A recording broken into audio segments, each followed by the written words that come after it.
madh që është si thua efekti dytësor. Dhe efekti dytësor është efekti i recesionit, efekti i rënjes ekonomike.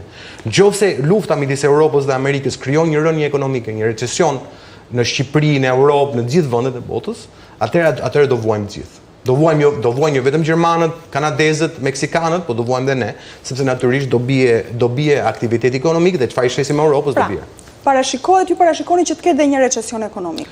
Nga kjo luftë e madhe tregtare, tarif kundër tarif, është e pashmangshme apo mund të tejkalohet? Çdo gjë është probabilistike. Sipas raporteve të fundit të për shembull Goldman Sachs, Moody's, këto kompani që merren mundohen të kalkulojnë, mundohen të llogarisin pak përqindjen e recesionit, probabilitetin e recesionit. Herën e fundit që pash Goldman Sachs para tarifave vuri ke 40% që më duket. Domethënë probabiliteti i recesionit fillon rritet gjithnjëherë më shumë. Ishte 15%, 20, 30, 40. Domethënë jam i bindur që sot ky numër e ka arrit 50%. Domethënë që ka një probabilitet gjys për gjys që do ketë një recesion, një rënje ekonomike. Domethënë është shumë e mundshme se sa ç'ishte para se të vinte Trumpi në fuqi. Që do thotë, edhe për vende si Shqipëria dhe Kosova, që nuk kanë ndonjë shkëmbim tregtar me Shtetet e Bashkuara të Amerikës, recesioni mund të ndodhë. Recesioni si thua, ne jemi si thua në fund të një rrjedhe që vjen nga lufta e madhe midis Europës dhe Amerikës. Nëse Europa bie ekonomikisht nga kjo luftë, ne i shesim asaj. Po, sepse ne ndikimin të drejtë për drejtë e kemi me Europën. Me Europën. Ne i shesim asaj, çfarë i shesim? Gjëra më e madhe që i shesim ne Europës si vend është turizëm. Masa e turizmit që vjen në Shqipëri, njerëzit zakonisht turizmi është gjëja më sensitive kundrejt një recesioni. Në momentin që ndër recesioni, njerëzit si thua presin ato shpenzime, shuajnë ato shpenzime, mbyllen ato shpenzime që janë si thua luksi. Turizmi gjëja e parë që mund ndodhë. Po, zoti Dusha, ka probabilitet që disa vende me një ekonomi relativisht mesatare, nuk e di po marr shembull Greqinë, meqense ka përjetuar krizën. Mundet që kjo luftë tregtare të godas pikërisht këto vende? Natyrisht. Të ketë një krizë të dytë? Po. Greqia është, domethënë, fillimi i rririthjes së Greqisë është mbas krizës madhe 2011-2012, dhe sidomos si qendër tregtare ku porti Pireut është një nga portet më të mëdha të botës. Dhe nëse ka një krizë tregtare të vërtet, Greqia do vuajë gjithashtu.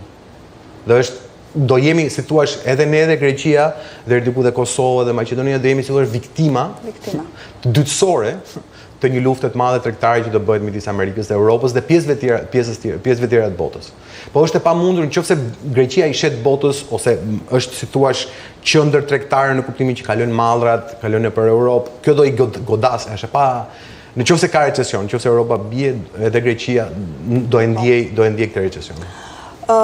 Ndërkaq, përveç kundër tarifave që duket edhe si një hakmarrje politike, sepse përveç se një hakmarrje tregtare, kjo domethënë është një hakmarrje politike dhe pastaj edhe një luftë tregtare pas saj. Por nëse Europa nuk do të ndërmerrte kundër tarifat, ka një zgjidhje tjetër, ka shtigje të tjera, ka burime të tjera? Sot po lexoja Oliver Blanchard, që është një ekonomist francez, ka qenë ekonomisti kryesor i FMN-s, ish ekonomist tek MIT në Boston. Argumenti i tij ishte që mos u përgjigjni. Mos jepni kundër përgjigje tarifave. Nëse është e mundshme, sepse natyrisht tarifa, siç thon ekonomistët zakonisht, tarifa lëndon ato që vë tarifën dhe ato që është subjekti i tarifës. Domethënë dhe ti do lëndohesh vetë. Sepse natyrisht po të vush tarifa mbi amerikanët, do rritet çmimet, do ketë rënje ekonomike etj. Dhe ka shumë ekonomistë që thonë mos u përgjigjni. Po çfarë mund të bënte Europa? Mos përgjigjet për një kohë të caktuar, të rinj 2-3 muaj dhe të gjej diçka, si thua, kirurgjikale për të përgjigjur për gjëra që janë me të vërtetë që mund të zëvendësoj. Për shembull, çfarë them unë ty në mbrojtje. Të filloj në vend që të vërë tarifa të përgjithshme, siç vuri Trumpi, që nuk i ka vënë Europa. Megjithatë Europa po mundohet të tregohet çik më i qetë në përgjigjen e saj. Ka vënë tarifa për aluminin, për ca gjëra, por jo për çdo gjë që vjen në. Do të thënë, përgjigjja e Europës mua më duket që Europa ka një farë momenti potenciali që të fillojë të zëvendësojë për shembull mbrojtjen, materialet e mbrojtjes që vijnë nga Amerika, të zëvendësojë me materialet veta.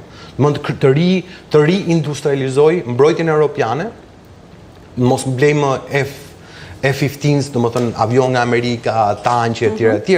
Dhe të fillojë të krijojë bazën e industrializimit të vet. Çdo kohë. Natyrisht çdo kohë. Nuk është se Europa nuk e ka kapacitetin, e ka, kupton? Por është e nevojshme për shembull që për këto gjëra është shumë e mirë për Europën që të vërë tarifa për disa gjëra në mbrojtje. Ose për industri të tjera që mund të ndihmojë industrinë e vet deri diku. Në qoftë se Amerika vë tarifa, atëherë merret si oportunitet për të krijuar disa industri, për të mbrojtur ose për të rivitalizuar, ngjallur deri diku disa industri si mbrojtja që janë lënë mbasdore në Europë. Çfarë ndodh tani me mallrat kineze? Me Kinën. Me Kinën. Kjo më duket se është më shumë luftë politike kundër Kinës se sa pjesës tjetër botës. Megjithatë bota është si thua tarifat kundër Kinës kanë rritur me sa po e shifja sot ishin 65-67%. E godet kjo Kinën duke patur parasysh sa potencial ekonomik ka Kina? E godet. Kur më the është një luftë kundër Kinës, do me thënë Kina dëmtohet? A përfiton Kina në qoftë se Donald Trump vendos këto i parashikoi do t'i vendos, do t'i zbatojnë tarifat kundër Europës? Atëherë kjo është më shumë pyetje politike se sa ekonomike. Efektivisht çfarë do të ndodhi, mendoj unë, është që do ketë një riorganizim të aleancave të botës. Domethënë Europa mund të fillojë në vend, sepse ishte si thua perëndimi dhe lindja deri diku si bloqe tregtie, dhe nëse Europa ngelet vetëm, mund të ketë një farë parafërsimi me Kinën dhe një farë si thua marrëveshje tregtie midis Kinës dhe Europës për ta gjëra që janë si thua të volitshme për Europën edhe për Kinën. E dëmton kjo Amerikën ekonomikisht? Natyrisht. Nëse këto llogari duhet i kishte bërë Donald Trump, që europianët do kërkojnë shtigje të tjera, burime të tjera, në këtë rast është Kina. Unë të them të drejtën, unë nuk e kuptoj dot pse ka njerëz që thonë që ky është thjesht një riorganizim global i aleancave. Po nuk e kuptoj dot, me të thënë të drejtën kam lexuar shumë artikuj që flasin për këtë riorganizim, por nuk e kuptoj dot cili është qëllimi kryesor që të humbësh Europën si aleat. Sepse ti i shet Europës, blen nga Europa, është që thuash deri diku në influencën tënde. Nuk e kuptoj dot pse largimi i Europës ose këto si thua aleanca potenciale që mund të bëhen me Kinën ose me vende të tjera të botës është diçka që është e volitshme për Amerikën. Nuk kam lexuar diçka që të ma shpjegojë në mënyrë si thua të qartë që kjo është. Megjithatë, duke patur parasysh potencialin që ka Kina, pavarësisht se tarifat janë të larta, arri më këmbet Kina më shpejt se Europa? Parashikimi të vështira. Megjithatë unë po them, me sa ka ecur Kina. Duke patur parasysh domethënë mënyrën se si funksionon Kina, se si bën ekonomi Kina, çfarë potenciali ka, çfarë tipologjie ka në këtë sens. Kina një kohë Kina ishte se thuash fabrika e botës, siç e thonë. Nga vitet 2000 deri në vitet 2015-18 ishte fabrika e botës. Domethënë, ti shkoje në Kinë për të prodhuar diçka se krahu i punës ishte i lirë, materialet ishin të lira dhe mund të prodhoje çdo gjë falas. Po. Perëndimi e kujtoi këtë si diçka permanente. Dhe ky është gabimi kryesor. Sepse Kina kaloi nga fabrika e botës duke marrë ide të perëndimit dhe duke prodhuar ato brenda Kinës. Kaloi nga kjo fabrikë e botës, kaloi në prodhimin intelektual, domethënë filloi të prodhonte produkte me vlerë të lartë vetë, siç janë bateritë ose makinat me elektrike, siç e shef në Shqipëri ka plot, procesin e ndrimit baterisë, për shembull bateritë, sot pash që kanë filluar dron që çojnë njerëz nga një vend në tjetër, domethënë mini helikopter.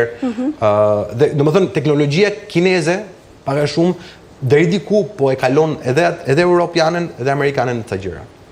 Domethënë, si thua kjo përgjigje amerikanëve është deri diku një farë mbrojtje kundër rritjes së pa matur të Kinës në disa teknologji. Më duket sikur do të jetë vështirë për shumë vende të botës, Europa dhe Amerika, që ose ta zëvendësojnë as ta luftojnë dot këtë. Do të jetë vështirë për Europën. Edhe një pyetje fundit. Nëse një vend është rrënohet ekonomikisht, atëherë politika ka dështuar, nuk ka se çfarë të bëj më tjetër. Kështu që pyetja që kam është, jemi përpara ditëve të vështira? Them që po. Them që në aspektin ekonomik gjithmonë. Gjithmonë në aspektin. Them që po. Megjithatë, ka disa që thonë që është e mundshme që disa nga këto tarifa të kthehen, të ketë negociata midis vendeve të ndryshme. Nëse kjo ndodhi do të ishte diçka e mirë, po me sa e shoh sot për sot, do të jetë çike vështirë, si thua, viti që vjen do të jetë relativisht i vështirë ekonomikisht. Ju falenderoj shumë për bisedën që Faleminderit për ftesën.